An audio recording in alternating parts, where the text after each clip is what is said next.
Welcome to our wonderful book think and grow rich. आइए इसका सफर वापस शुरू करें आज आप सबके साथ विद रजनी जी's ब्यूटीफुल वॉइस। सो हम आजकल बात कर रहे थे about job application, about leadership. आज हम फिर बात करते हैं एक और इम्पोर्टेंट सेक्शन के ऊपर। अपने आप की एक सूची बनाएं, 28 प्रश्न जिनका आपको जवाब देना चाहिए। सो आइए इसको पढ़ते हैं एंड लेट्स अंडरस्टैंड इट।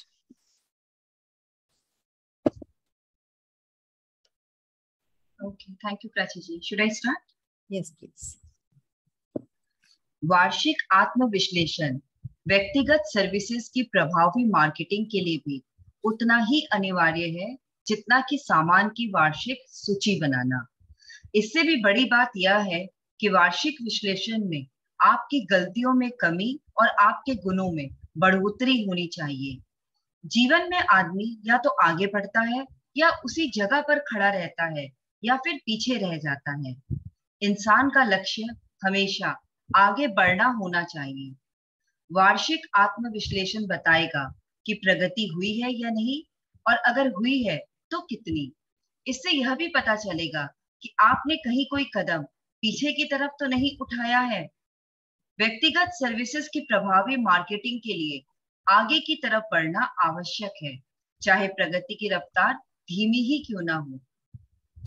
आपका वार्षिक आत्म विश्लेषण हर साल के अंत में किया जाना चाहिए ताकि आप इसमें किए जाने वाले किसी भी सुधार को नए वर्ष के संकल्पों में शामिल कर सकें। यह सुधार आपको विश्लेषण के बाद समझ में आएंगे।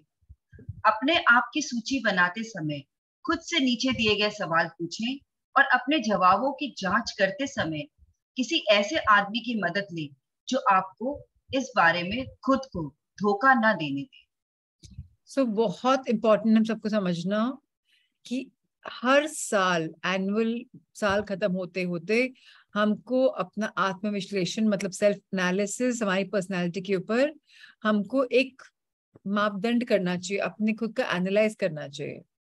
हम सबका ये मंशा होनी चाहिए कि साल के एंड में हमारे हम में जो गलतियां हैं, जो फॉल्ट्स हैं, वो कम होनी चाहिए और हमारे जो वर्च्यूज हैं, हमारे जो एडवांटेजेस हैं, हमारे जो वैल्यूज हैं, वो बढ़नी चाहिए।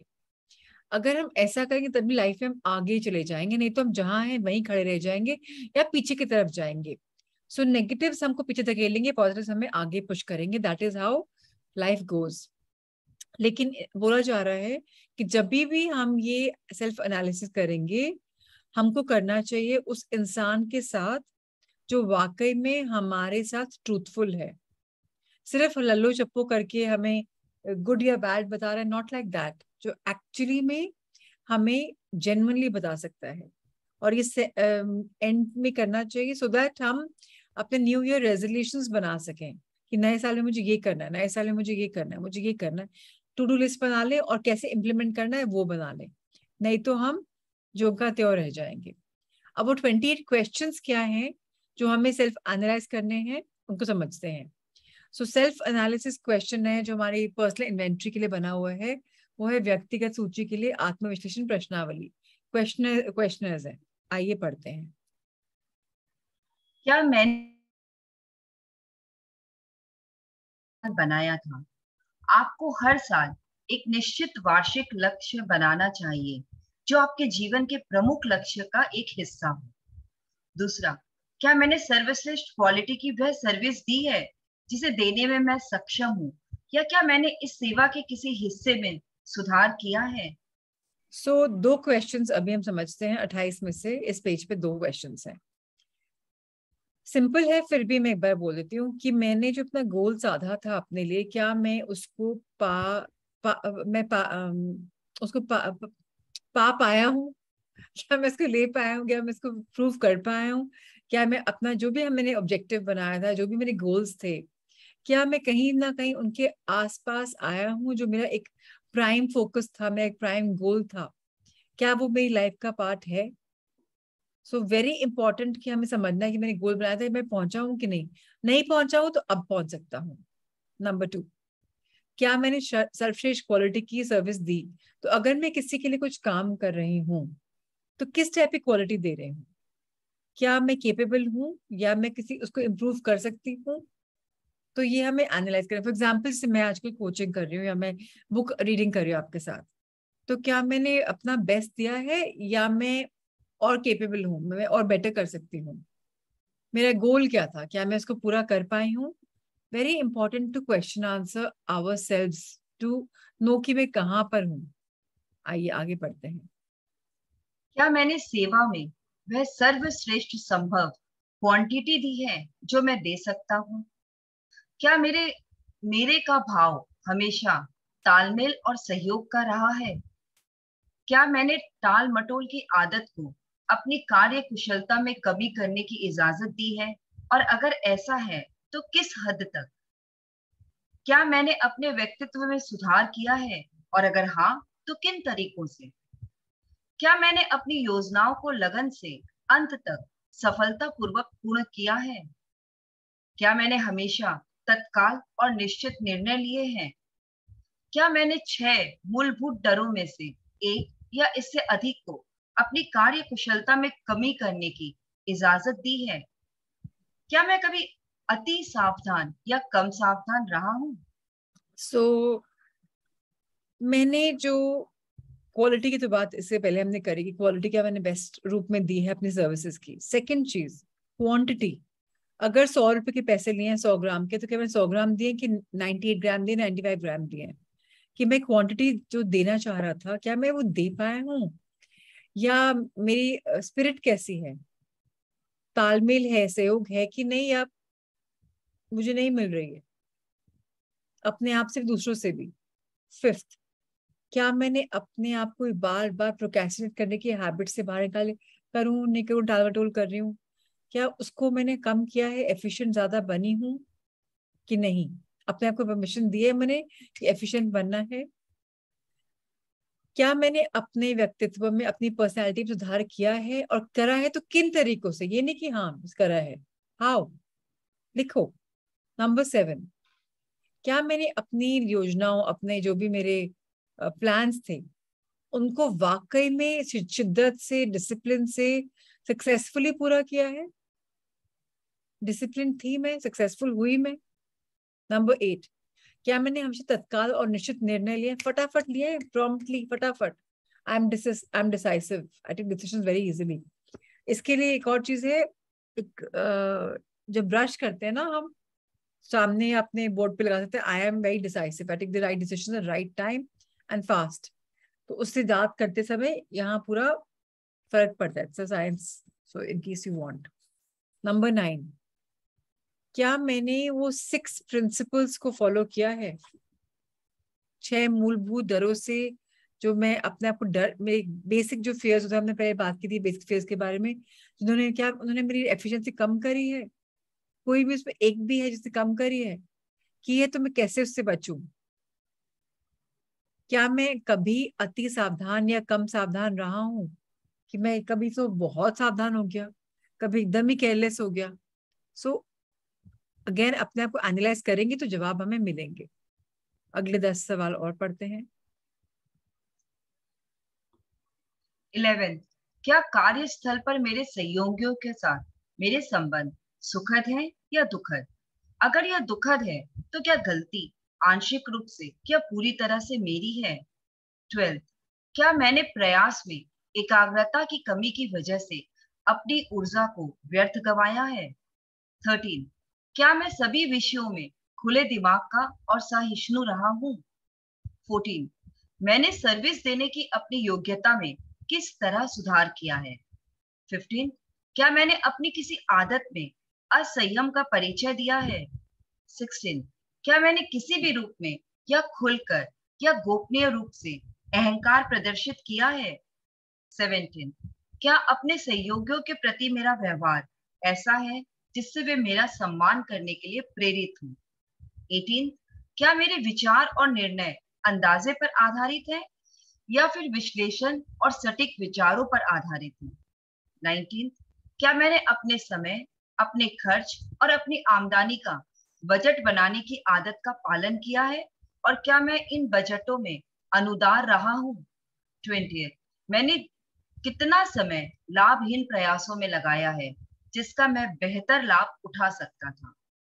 सो ये 10 क्वेश्चंस जो हैं बहुत इंपॉर्टेंट है सेल्फ एनालिसिस के लिए, कि मेरा रिलेशनशिप कैसा है मेरे सहयोगियों के साथ, कैसा रिलेशनशिप जो मेरे एसोसिएट्स हैं, क्या काम पे मैं सुखद फील करता हूँ, प्लेजेंट फील करता हूँ या अनप्लेजेंट फील करता हूँ, और अगर अनप्लेजेंट फील करता हूँ तो क्या फॉल्ट मेरी है या दूसरों की है।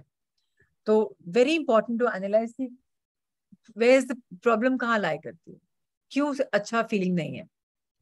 फिर क्या जो मैंने एफर्ट किया है उसमें मैं पूरा था, कॉन्सेंट्रेट किया मैंने, एकाग्रता से काम किया, या उसको गवा दिया मैंने, अपनी एनर्जी को भी गवा दिया और मैंने कॉन्सेंट्रेट भी नहीं किया। So very very important to understand energy कहाँ जा रही है, कॉन्सेंट्रेट करके कुछ अच्छा बढ़ाने में या नेगेटिविटी में काउंट करने में, दोनों में एनर्जी जाती है, कहाँ जा रही है, कंप्लेनिंग बिचिंग में या कॉम्प्लीमेंट्स में, एडवांसमेंट में।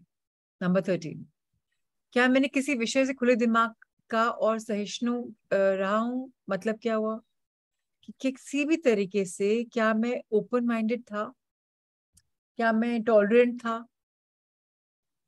क्या मैंने सब्जेक्ट्स को समझा, फिर किस तरीके से मैंने जो सर्विस देनी थी उसको बेटर बनाया है। सर्विस देना इंपॉर्टेंट है बट सर्विस को बेटर किया क्या, नहीं तो मुझसे सेम सर्विस लोग करने जाएंगे, लोग क्यों आएंगे मेरे पास। 15, क्या मैं अपनी किसी हैबिट्स की वजह से प्रॉब्लम में हूं जहां मैं कंट्रोल नहीं कर पा रहा हूँ, क्या मैंने ऐसा कभी कुछ दिखाया, कभी गुस्सा आ गया, झिझ गया, लोगों ने बोलते परेशान हो गया। एनालाइज करना है अपने आप को।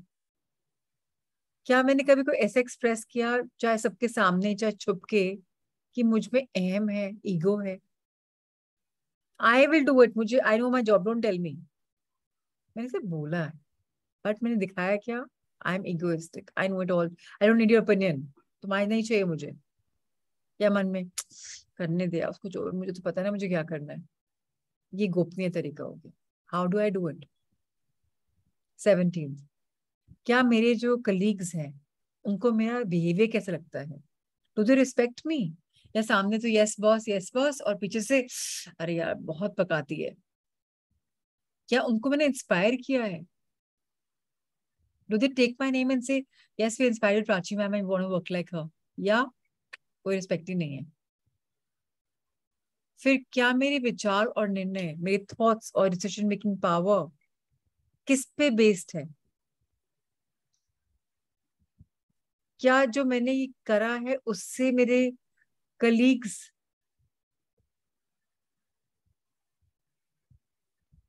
क्या उसका कर रहे हैं, किस किस थॉट्स पे बेस्ड है मेरे थॉट्स और मेरी डिसीजन मेकिंग पावर।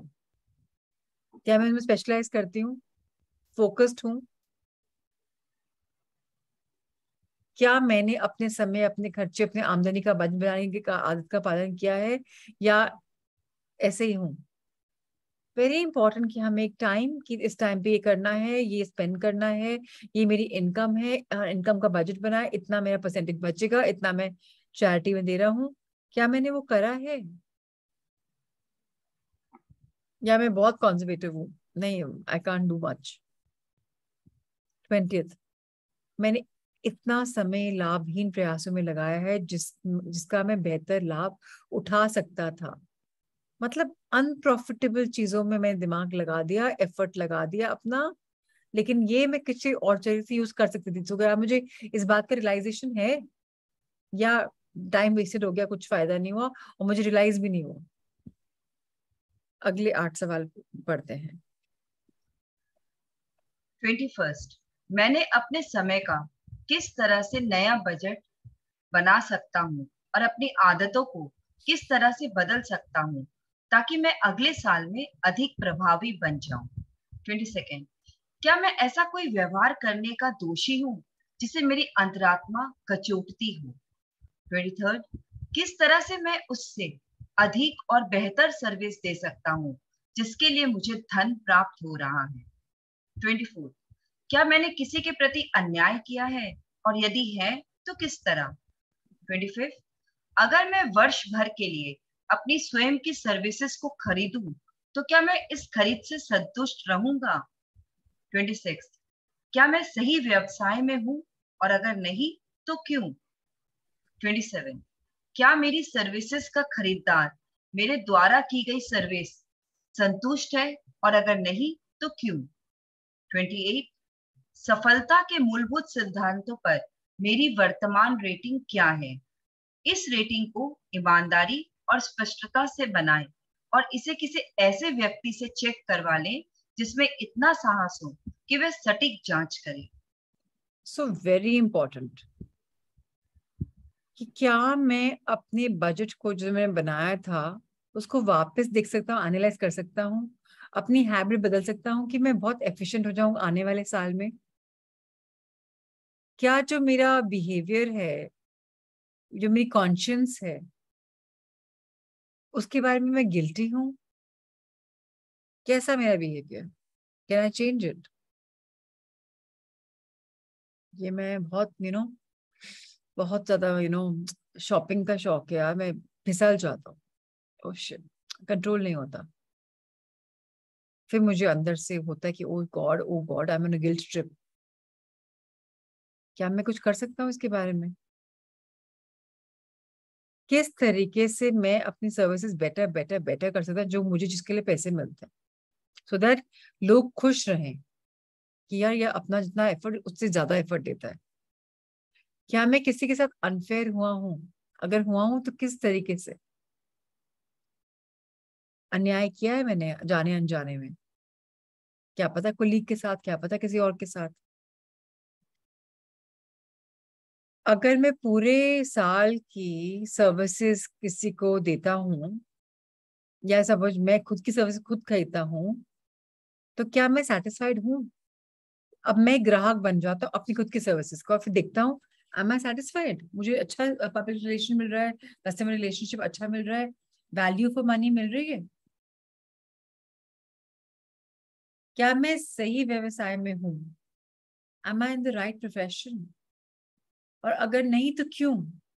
क्यों कुछ भी हो सकता है। I don't enjoy my work, मजा नहीं आता, एक फॉर्मेलिटी के लिए काम करना पड़ता है, पैसे कमाने इसलिए करना पड़ता है, मजा तो नहीं आता। 9 to 5 है, बस चले जाते हैं, फ्लो में तो नहीं, फ्लो शीट में तो नहीं आता। क्या जो मेरी सर्विसेज लोग दे रहे हैं मैंने वो अच्छी दी हैं? कि मैं अगर अपने आप को रेट करूं कि मैं किस तरीके से कामयाबी की सीढ़ी पे चढ़ रहा हूँ, तो किस तरीके से रेटिंग करूंगा? और इसके लिए क्या मैं किसी और की हेल्प ले सकता हूँ जो वाकई में अनबायस्ड हो? आइए आगे बढ़े।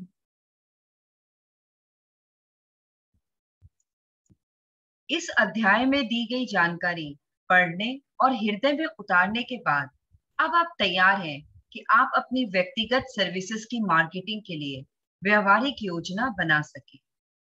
इस अध्याय में व्यक्तिगत सर्विसेज की बिक्री की योजना बनाने के लिए अनिवार्य हर सिद्धांत का पूर्ण विवरण मिलेगा। इसमें लीडरशिप के प्रमुख तत्व, लीडरशिप में असफलता के सबसे आम कारण, लीडरशिप के अक्सर वाले क्षेत्रों का विवरण, जीवन के सभी क्षेत्रों में असफलता के प्रमुख कारण और आत्मविश्लेषण में प्रयुक्त किए जाने वाले प्रश्न शामिल हैं।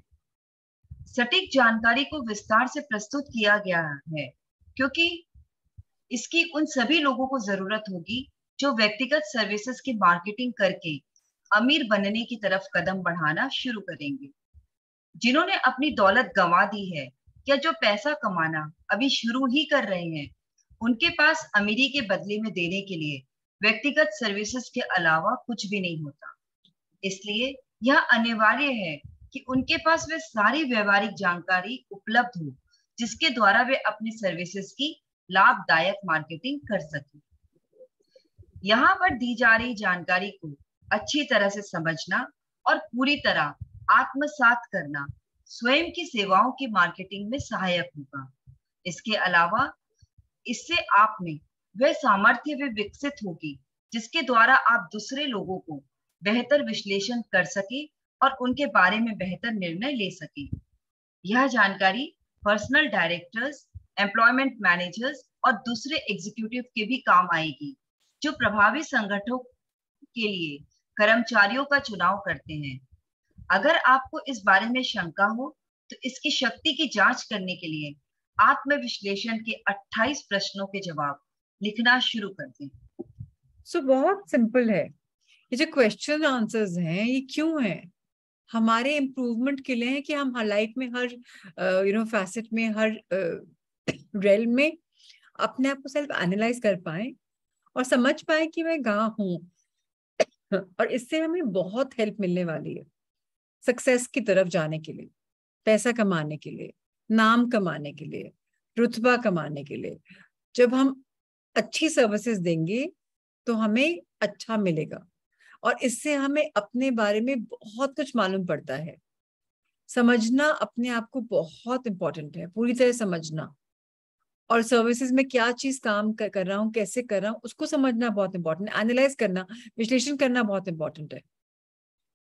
अगर हम ऐसा करेंगे तो हम डेफिनेटली आगे बढ़ेंगे। स्पेशली 28 क्वेश्चंस बहुत इंपॉर्टेंट है क्वेश्चन आंसर करने के लिए। अब जो अगला सेक्शन है बहुत इंपॉर्टेंट है कि हम सबको अमीर बनने का शौक है, हम सबको पैसे कमाने का शौक है। अब कैसे मिल सकते हैं वो, आइए समझते हैं उसको। बहुत इंटरेस्टिंग कॉन्सेप्ट्स हैं।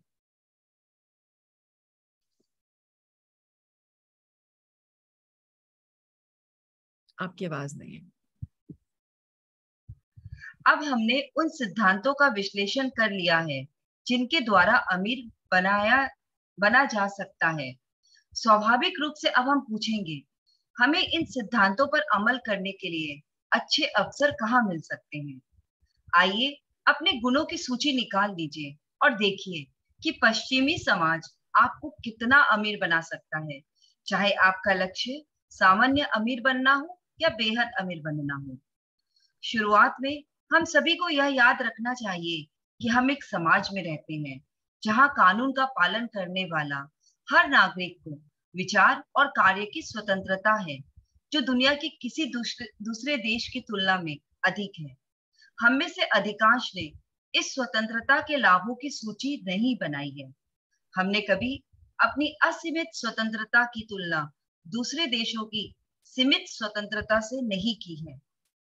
यहाँ पर विचार की स्वतंत्रता है, राजनीति में स्वतंत्रता है, बिजनेस, प्रोफेशन या नौकरी चुनने की स्वतंत्रता है, दूसरों को नुकसान पहुंचाए बिना अपनी मनचाही संपत्ति या जायदाद बनाने की स्वतंत्रता है, अपने घर का स्थान चुनने की स्वतंत्रता है, विवाह में स्वतंत्रता है, अपने घर का स्थान चुनने की स्वतंत्रता है, विवाह में स्वतंत्रता है, सभी प्रजातियों के लिए समान अवसर की स्वतंत्रता है, एक राज्य से दूसरे राज्य में यात्रा करने की स्वतंत्रता है, अपने पसंद के भोजन की स्वतंत्रता है, और यह स्वतंत्रता कि हम जीवन में किसी भी पद के लिए लक्ष्य बना सकते हैं जिसके लिए हमने तैयारी की है, चाहे वह अमेरिका के राष्ट्रपति का पद ही क्यों ना।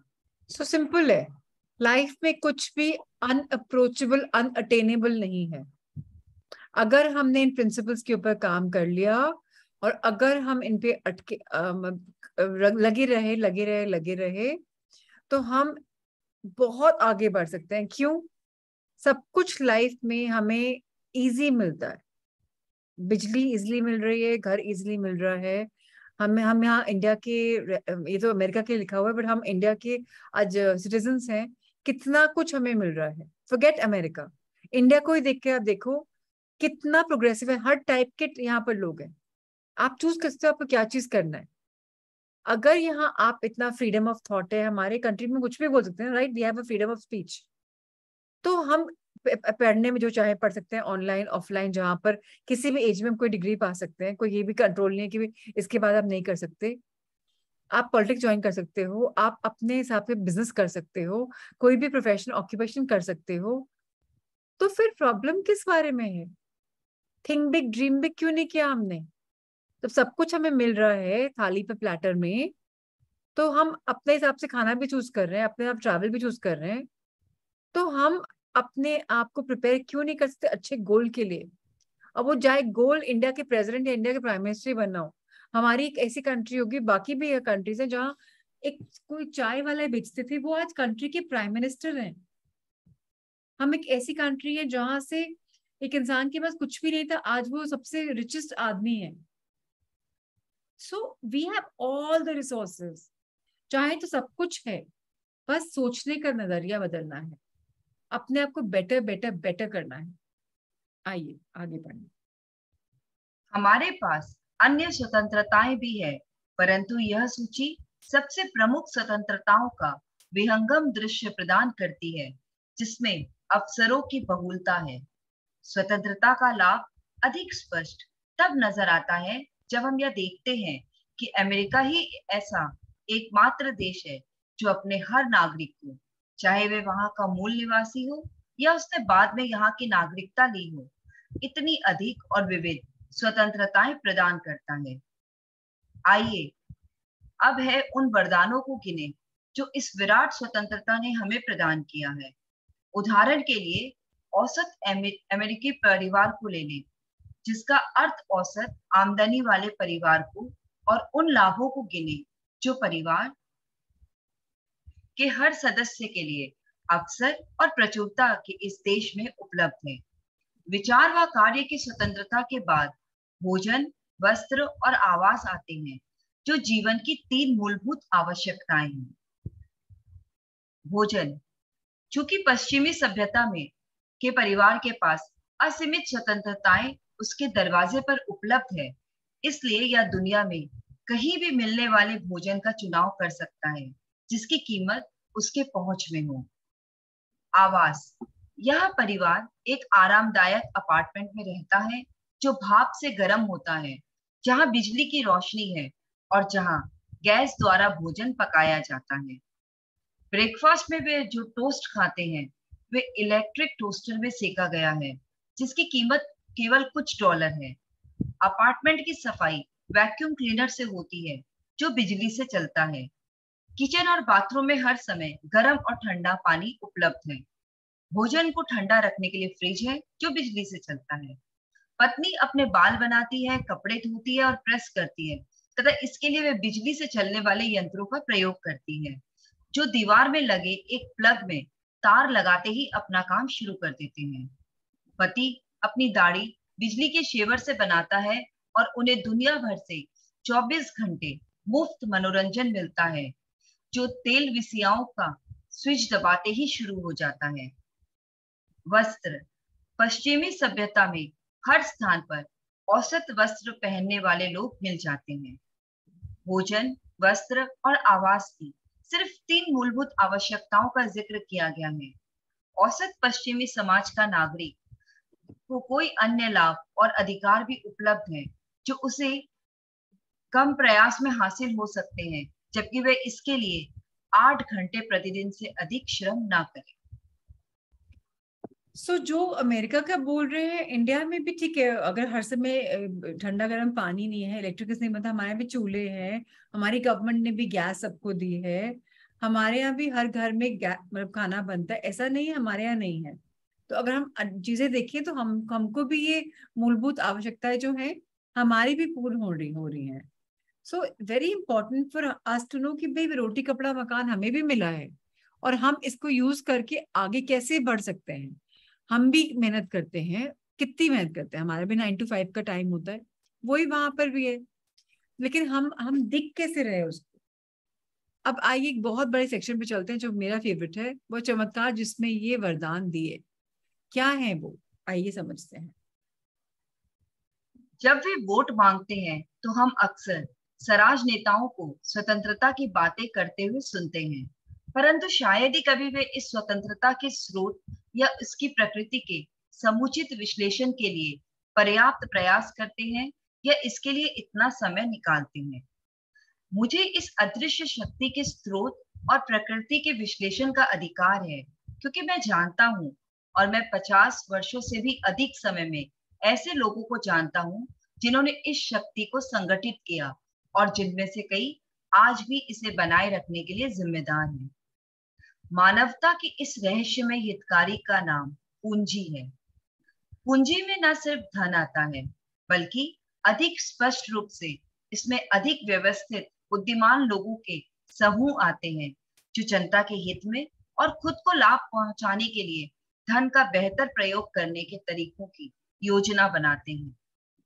इन समूह में वैज्ञानिक, शिक्षाविद, केमिस्ट, आविष्कारक, बिजनेस विश्लेषक, पब्लिसिटी मैन, आवागमन विशेषज्ञ, अकाउंटेंट, वकील, डॉक्टर और उद्योग धंधों के सभी क्षेत्रों में विशेषज्ञ ज्ञान रखने वाले लोग आते हैं। ये लोग हर क्षेत्र में प्रयासों का नेतृत्व करते हैं, प्रयोग करते हैं और निशान छोड़ जाते हैं। वे कॉलेज, हॉस्पिटल, पब्लिक स्कूल का समर्थन करते हैं, अच्छी सड़कें बनाते हैं, अखबार छापते हैं, सरकार का अधिकांश खर्च उठाते हैं और बहुतेरे डिटेल्स का ध्यान रखते हैं जो मानवीय प्रगति के लिए अनिवार्य है। संक्षेप में कहा जाए तो पूंजीपति हमारी सभ्यता के मस्तिष्क हैं, क्योंकि वे उस पूरे तंत्र की पूर्ति करते हैं जिनमें सारी शिक्षा, ज्ञान और मानवीय प्रगति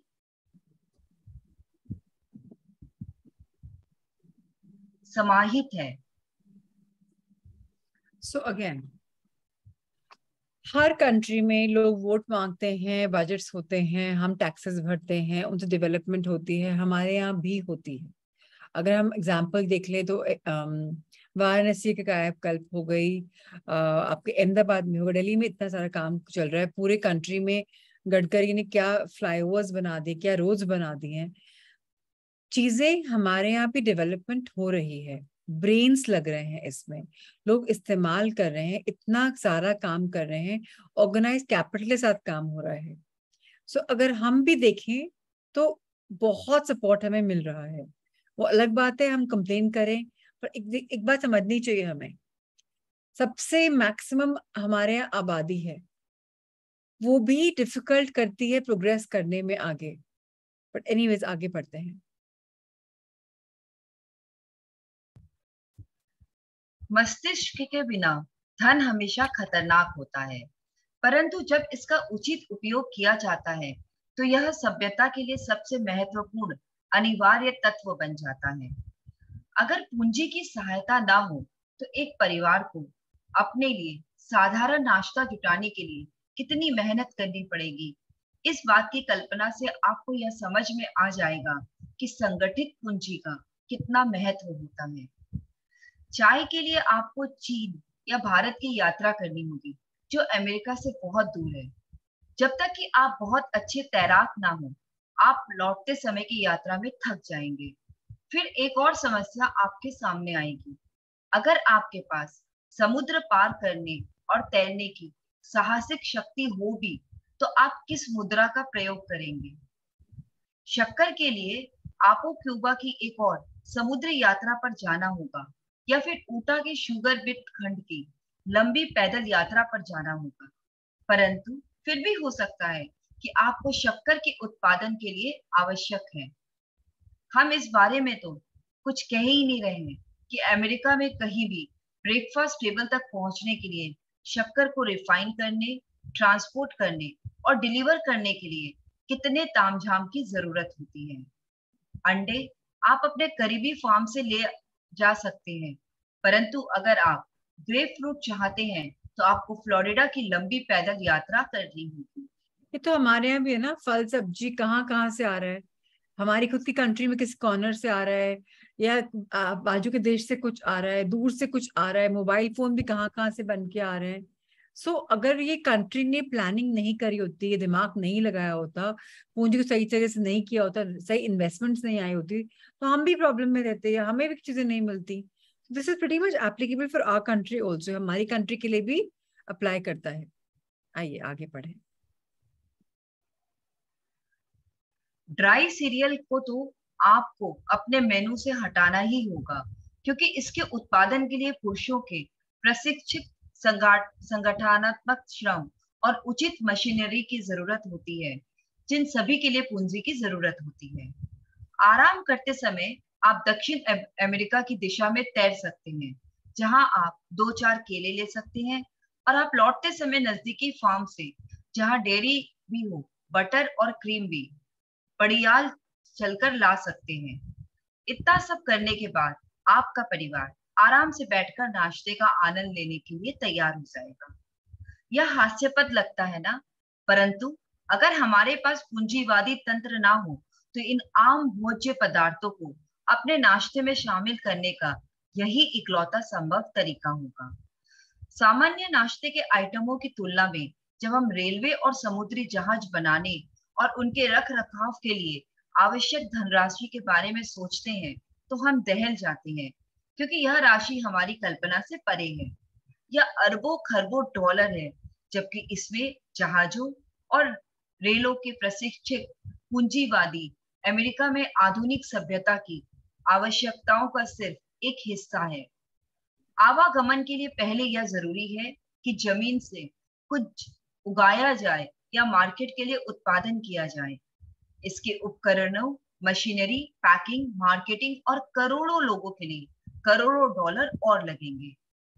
समुद्री जहाज और रेलगाड़ी धरती से अपने आप नहीं उगाते और अपने आप काम नहीं करने लगते। वे सभ्यता की पुकार सुनकर आते हैं और वे उन लोगों के श्रम, कुशलता और संगठन शक्ति के द्वारा आते हैं जिनमें कल्पना है, विश्वास है, उत्साह है, निर्णय करने की शक्ति है और लगन है। इन लोगों को पूंजीपतियों के नाम से जाना जाता है। देने की इच्छा से, लाभ कमाने और अमीर बनने की इच्छा से प्रेरित होते हैं, और चूंकि वे ऐसी सेवा देते हैं जिसके बिना सभ्यता का कोई अस्तित्व नहीं होता, इसलिए वे बहुत अमीर बन जाते हैं। रिकॉर्ड को साफ और समझ में आने योग्य सरल बनाते हुए मैं यह जोड़ना चाहूंगा कि यह पूंजीपति वही लोग हैं जिनके बारे में हम में से अधिकांश लोगों ने सोप बॉक्स के वक्ताओं को बोलते सुना है। यह वही है जिन्हें क्रांतिकारी,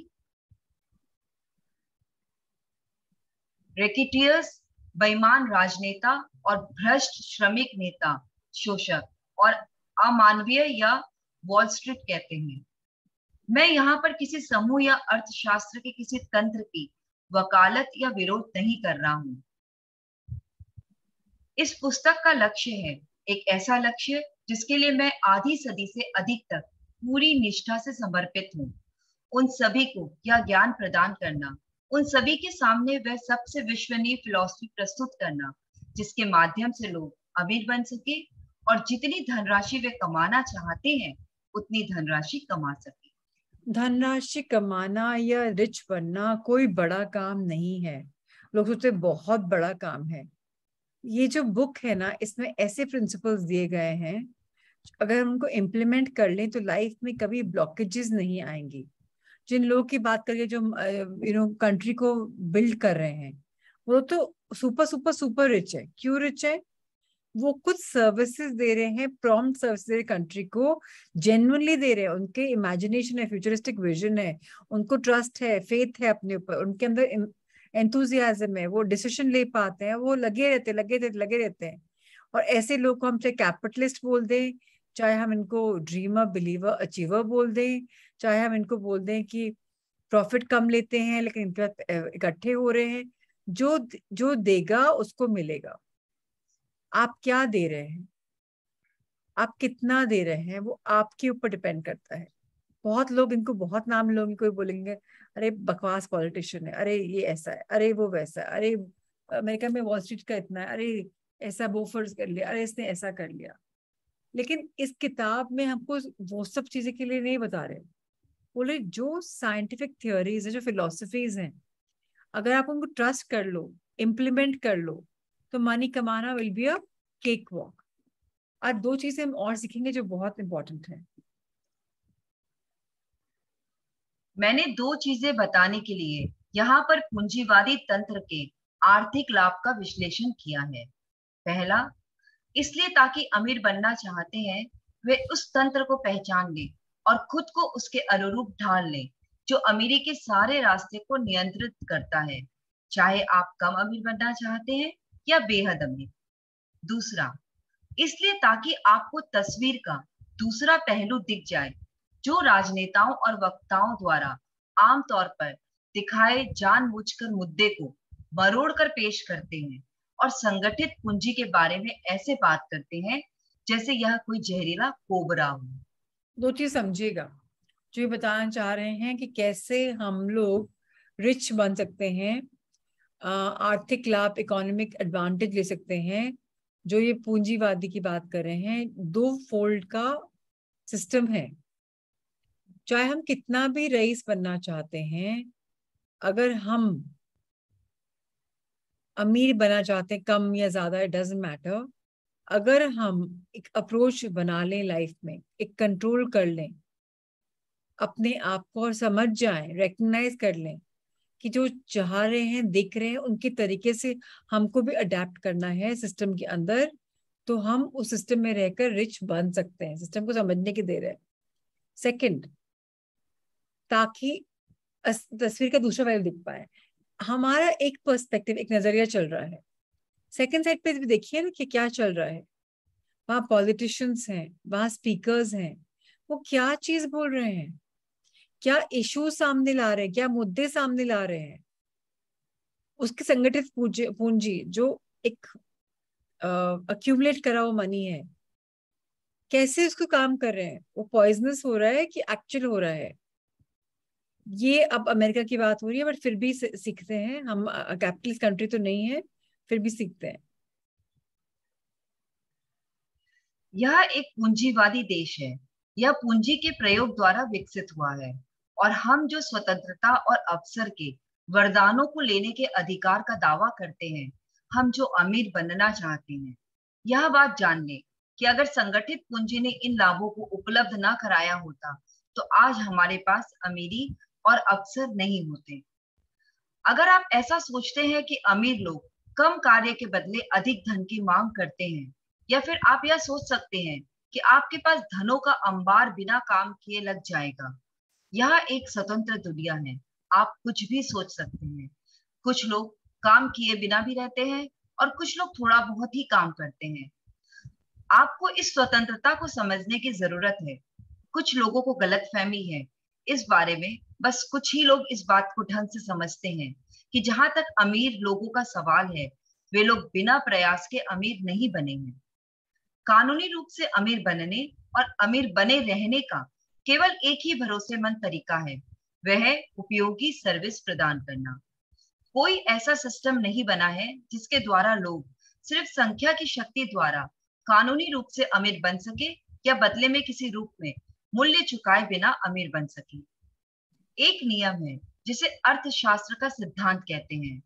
यह एक सिर्फ सिद्धांत ही नहीं है, बल्कि पत्थर की लकीर की तरह है जिसे कोई नहीं काट सकता। इस नाम को चिन्हित कर लें और याद रखें कि यह बहुत राजनेता या राजनीतिक मशीन से कहीं बलशाली है। यह हर मजदूर संगठन के नियंत्रण से बाहर की चीज है। इसे किसी भी धूर्त, घूसखोर या फिर किसी ऐसे गैर राजनीतिक द्वारा प्रभावित नहीं किया जा सकता है। व्यापार में सम्मिलित हर व्यक्ति के खाते पर नजर रखी जाती है, और हर रिकॉर्ड को नोट किया जाता है। जो टैक्सेशन सिस्टम है, वो बनाया ऐसे गया जहाँ छोटी छोटी चीजें लोग ऑब्जर्व कर रहे हैं। आपको लगेगा कि मैं इतना सारा रुपया जा रहा है टैक्स में, बट उस टैक्स से कितना सारा काम हो रहा है, और आपको लगेगा बेईमान लोग तो टैक्स दे में निकल जाते हैं। हाँ है, बट नॉट दैट मच। हमें समझना पड़ेगा, ट्रस्ट करना पड़ेगा अपनी कंट्री के मैनेजमेंट से, और थोड़ा सा कटाक्ष करने का भी काम कम करना पड़ेगा। यह याद रखें कि यह उपलब्ध जरूरतों का धन संचय करने की शुरुआत मात्रा है। बहुत कम विलास वस्तुएं और गैर जरूरी वस्तुएं का उल्लेख किया गया है। यह भी याद रखें कि यह तो अमीर बनने के स्रोतों की सिर्फ शुरुआत है। केवल कुछ विलासिताओं और गैर जरूरी चीजों का जिक्र किया गया है। परंतु याद रखें कि व्यापार के इन थोड़े से सामानों के उत्पादन, परिवहन और मार्केटिंग के व्यापार की वजह से लाखों करोड़ों स्त्री पुरुषों को रोजगार मिलता है, जो अपनी सर्विसेज के बदले में हर माह करोड़ों डॉलर प्राप्त करते हैं, और विलासिता और आवश्यकता की वस्तुओं पर खुले हाथों से इसे खर्च करते हैं। तो सैलरी मिलती है, हम उसको आगे डालते हैं, यही तो है रिचनेस का एक कनेक्शन। कि हम बिजी हैं अपनी कंट्री में, हमें मिल भी रहा है और हम दे भी रहे हैं। हमें अपने को घंटों का सैलरी मिल रहा है, हम उसको स्पेंड भी कर रहे हैं आराम से, खुले हाथों से, जैसे भी कर रहे हैं। तो आगे हम बढ़ते जा रहे हैं। इस बात को इम्पोर्टेंट रखना, समझना बहुत इम्पोर्टेंट है कि मनी को जितना थाम के हम रखेंगे ना, उतना वो ग्रो नहीं करेगा। थोड़ा सा इजी हो जाएंगे तो वो भी इजी हो जाएगा आपके पास आना। सो स्पेंड ऑल्सो। खास तौर पर यह याद रखें कि व्यापार और व्यक्तिगत सेवाओं के इस विनिमय के पीछे अमीर बनने के प्रचुर अवसर सुलभ है। यहाँ स्वतंत्रता आपकी मदद करती है। इन व्यापारों को करने के लिए जितने भी प्रयास जरूरी हैं, उन्हें करने से आपको कोई नहीं रोक सकता। अगर आप में योग्यता है, प्रशिक्षण है, अनुभव है, तो आप भी बहुत बड़ी धनराशि कमा सकते हैं। जो लोग बेहद अमीर बनने लायक सौभाग्यशाली नहीं है, वे कम अमीर तो बन ही सकते हैं। कोई भी नाम मात्र के श्रम के बदले में जीवन यापन कर सकता है। तो अब स्थिति आपके सामने है।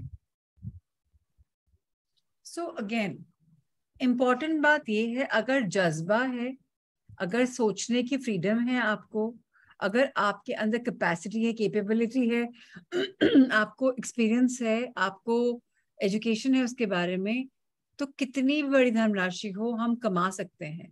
सौभाग्य हम खुद लाते हैं। अगर हम इन चीजों पे वर्क करते हैं तो लाइफ में अपने वर्क एफर्ट करके अपनी लाइफ हम आराम से बिता सकते हैं और जितना रिच चाहे बन सकते हैं। सिचुएशन हमारे सामने है, हम उसको कैसे अडेप्ट करें, सब सोचने वाली बात तो ये है। अवसर ने आपके सामने अपना खजाना खोलकर रख दिया है। सामने से आए, वह चुने जो आप चाहते हैं। अपनी योजना बनाएं, योजना के हिसाब से काम करें और लगन से उसका अनुसरण करें। पूंजीवादी समाज बाकी का काम कर देगा। आप केवल इस बात पर भरोसा रखें। पूंजीवादी समाज हर इंसान को उपयोगी सेवा प्रदान करने और उस सेवा के मूल्य के अनुपात में अमीर बनने का अवसर देता है। सिस्टम किसी से भी यह अधिकार नहीं छीनता, परंतु यह ऐसा कोई आश्वासन नहीं देता कि बिना कुछ किए ही आपको कुछ हासिल हो जाएगा, क्योंकि यह सिस्टम स्वयं अर्थशास्त्र के नियम द्वारा नियंत्रित होता है, जो बिना कुछ दिए हासिल करने के सिद्धांत को ना तो पहचानता है और ना ही इसे लंबे समय तक सहन करता है। अर्थशास्त्र का सिद्धांत प्रकृति ने बनाया है। वहां कोई भी ऐसा कोर्ट नहीं है जहां इसके उल्लंघन करने वाले दरख्वास्त दे सके। इन सिद्धांतों के दोनों पक्ष हैं। इसका उल्लंघन करने पर नुकसान भी होता है और ढंग से पालन करने पर पुरस्कार भी मिलता है। इस सिद्धांत को खारिज नहीं किया जा सकता। यह उतना ही बड़ा सत्य है जितना आसमान में टिमटिमाते हुए तारे, और उसी प्रकृति का हिस्सा है जो तारों को नियंत्रित करता है। आपके अंदर यह प्रश्न आ सकता है, कोई हो सकता है जो इस नियम को पालन करने से मना कर दे?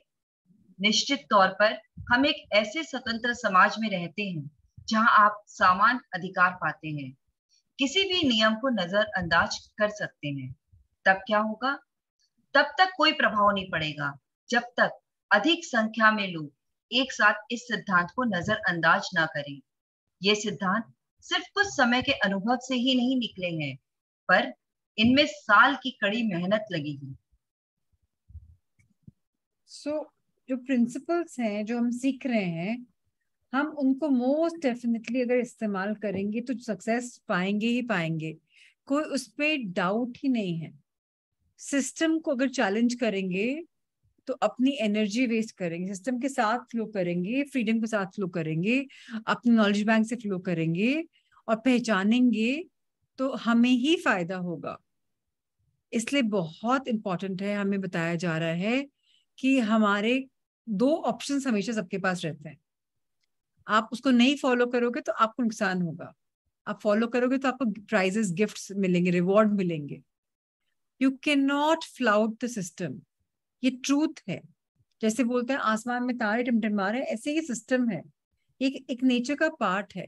सो अगेन हो सकता है ये क्वेश्चन आपके मन में आया कि अगर लोग मना कर दें इसको फॉलो करने से, तो आप फ्री हो, आप डेफिनेटली मना कर सकते हो, पर तब क्या होगा? What's result? आप जहां हो वहीं रहोगे, 4 कदम पीछे चले जाओगे। अगर आप इस प्रिंसिपल्स को फॉलो नहीं करोगे तो आप आगे नहीं बढ़ पाओगे। पर अगर आपने सिस्टम्स को फॉलो किया, आपने अपना एफर्ट लगाया, आपने अपने आप को एनकरेज किया, दूसरों से एनकरेज किया, तो आपको कम टाइम पे ज्यादा रिवॉर्ड मिलेगा. That is the entire crux of this chapter. This was more about a lot of ये चैप्टर था ना बहुत, it was a lot about capitalism, it was a lot about leadership, it was a lot about other things.